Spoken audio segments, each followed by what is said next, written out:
Welcome to my channel. এই ভিডিওতে আমি কাপলসের উপর একটা নিউমেরিক্যাল প্রবলেম সলভ করে দেখাবো। সেই প্রবলেমটি হলো ABCD is a rectangle such that AB is equal to CD is equal to small a and BC is equal to DA is equal to small b. Forces equal to P act along AD and CB and forces equal to Q act along AB and CD respectively. Prove that the perpendicular distance between the resultants of P and Q at A and that of P and Q at C is equal to P into A minus Q into B by root over of P square plus Q square. এটি হলো সেই problem. তো এই প্রবলেমটি আমি এখানে solve করব। তো এই প্রবলেমটি মোমেন্ট আর কাপলের উপরে বেস করে। তো মোমেন্ট আর কাপল যদি তোমরা না জানো তাহলে কিন্তু এই প্রবলেমটি বুঝতে পারবে না। তো মোমেন্ট কি এবং কাপল কি এই দুটো নিয়ে ভিডিও আমি অলরেডি বানিয়ে রেখেছি। সেই ভিডিও দুটির লিঙ্ক আমি আই বাটন এবং ডেসক্রিপশন বক্সে দিয়ে রাখবো। তোমরা প্রথমে মোমেন্ট কি আর কাপল কি সেই ভিডিও দুটি দেখবে, তারপরে এই ভিডিওটি দেখবে, তাহলে তোমাদের বুঝতে সুবিধা হবে।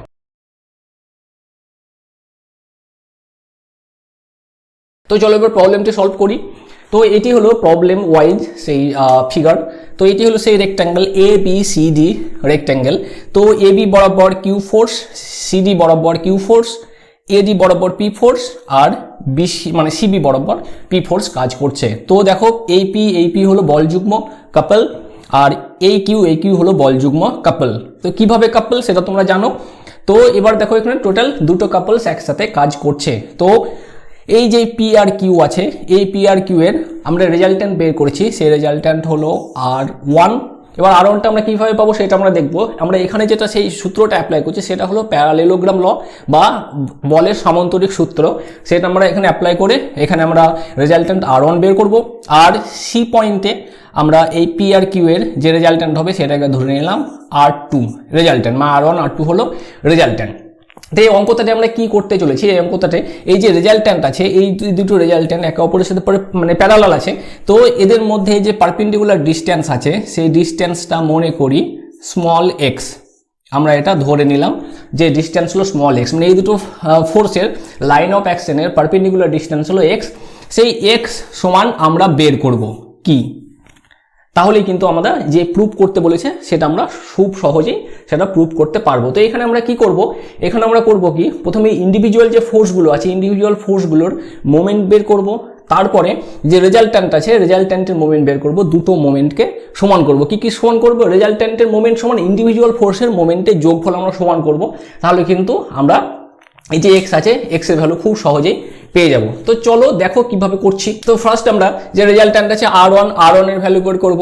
তাহলে resultant R1 is equal two, এখানে আমরা প্যারালেলোগ্রাম ল অ্যাপ্লাই করব। তো রেজাল্ট্যান্ট R1 এ পয়েন্টে পি আর কিউ এর রেজাল্ট্যান্ট সেটা হলো root over of P square plus Q square plus 2PQ cos theta. এবার এটা দেখো একটা আয়তক্ষেত্র, তো থিটার ভ্যালু হলো 90 ডিগ্রি। তো থিটা 90 ডিগ্রি মানে কস 90 ডিগ্রি সমান 0। তাহলে 2PQ ইন্টু 0 সমান এটা এই টোটাল টার্মটা 0 হয়ে যাবে, সমান root over of P square plus Q square. শুধু এটা থাকলো। সেম একই রকমভাবেই পি আর কিউ এর সি পয়েন্টের resultant R2 is equal to একই সূত্র, সামান্তরিক সূত্র, P square plus Q square plus 2PQ cos theta. আবার সেই থিটা সমান 90 ডিগ্রি মানে এই টার্মটা টোটালটা 0 হয়ে যাবে। তাহলে এটা হলো root over of P square plus Q square. এবার এখানে দেখো R1 আর R2 এর ভ্যালু সমান। তাহলে আমরা এখানে কি লিখতে পারি, এটা দিলাম আমরা 1 নম্বর নাম, এটাকে দিলাম 2 নম্বর নাম।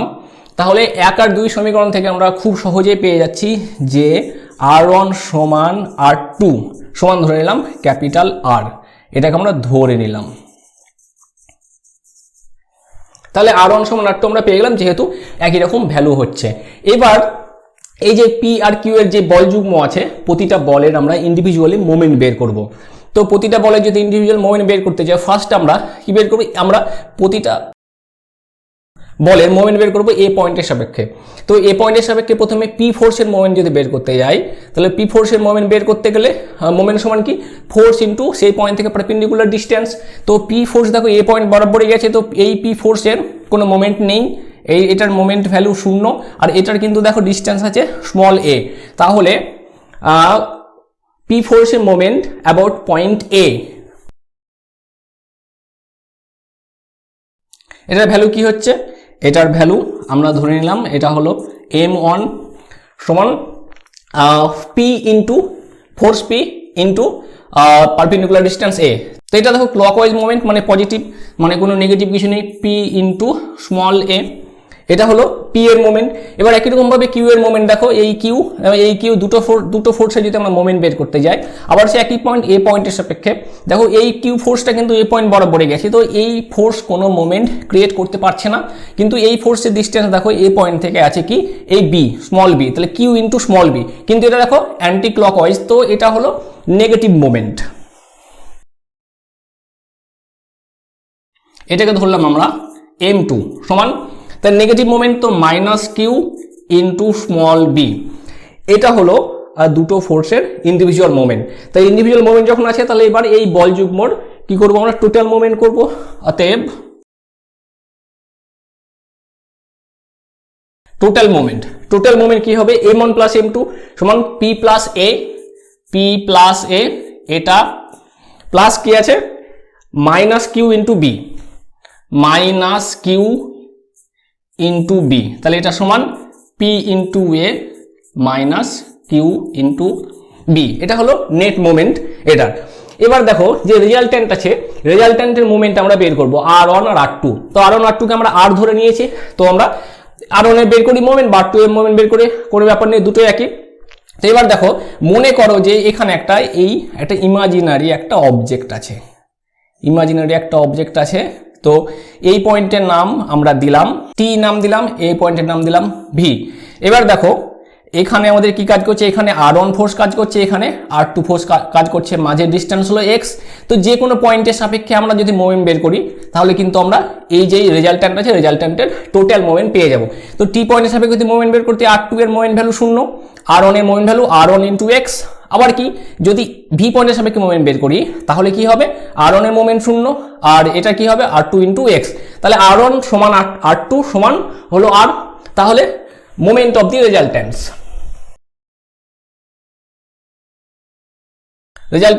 সমান কি, তাহলে r ইন্টু এক্স, এটা হলো যে রেজাল্ট্যান্ট আছে রেজাল্ট্যান্ট ফোর্সের মোমেন্ট ভ্যালু।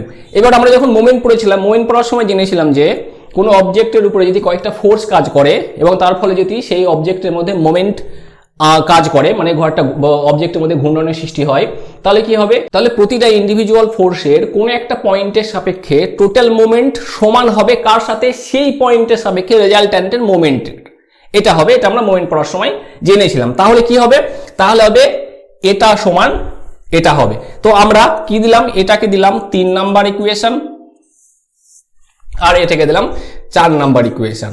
তো 3 আর 4 থেকে আমরা কি পাবো, 3 সমান 4, তাহলে r into X is equal to P into A minus Q into B. তাহলে এখান থেকে আমরা x সমান পাবো P into A minus Q into B by R. এবার আর এর ভ্যালু কি, আর এর ভ্যালু হলো root over P square plus Q square সমান P into A minus Q into B by root over of P square plus Q square. এটা হলো আমাদের যেটা প্রমাণ করতে বলা হয়েছিল সেটা। তো এটা আমরা পেয়ে গেলাম, প্রুভড হয়ে গেল। তো এখানে আমি অঙ্কটাতে কি করলাম, অঙ্কটাতে আমি প্রথমে দেখো যে রেজাল্ট্যান্ট ফোর্স দুটো আছে, রেজাল্ট্যান্ট ফোর্সের ভ্যালু বের করলাম, দেখা গেল যে দুটো রেজাল্ট্যান্ট ফোর্সের ভ্যালু একই রকম, তো ওই জন্য আমরা সেটাকে ধরে নিলাম আর ধরে নিলাম। তারপরে ইন্ডিভিজুয়াল ফোর্স, যেই ফোর্সগুলো আছে সেগুলো আমরা ইন্ডিভিজুয়াল মোমেন্ট বের করলাম, ইন্ডিভিজুয়াল মোমেন্টটাকে আমরা একটা যোগফল করে একটা ভ্যালু পেলাম, সেই ভ্যালুটা কার সাথে সমান হবে, রেজাল্ট্যান্টের মোমেন্টের সাথে সমান হবে। তো এখানে আমরা রেজাল্ট্যান্টের মোমেন্ট বের করলাম, এবার রেজাল্ট্যান্টের মোমেন্টের সাথে ইন্ডিভিজুয়াল ফোর্সের মোমেন্টের যোগফলকে সমান করলাম, একটা ইকুয়েশন পেলাম, সেই ইকুয়েশন থেকে আমরা এক্স এর ভ্যালু পেয়ে গেলাম। এক্স কি, এক্স হলো এই যে দুটো ফোর্স আছে মানে রেজাল্ট্যান্ট ফোর্স আছে তার মাঝের পারপেন্ডিকুলার ডিস্টেন্স হলো এক্স। তো এই হলো কাপেলের উপরে একটা সলভড নিউমেরিক্যাল প্রবলেম, যেটা হলো খুব ইজি। আশা করি এই প্রবলেমটা তোমরা বুঝতে পেরেছো। তো এই ভিডিওটি দেখার জন্য ধন্যবাদ। এই চ্যানেলের আরও আপডেটেড ভিডিওর জন্য এই চ্যানেলটিকে সাবস্ক্রাইব করো।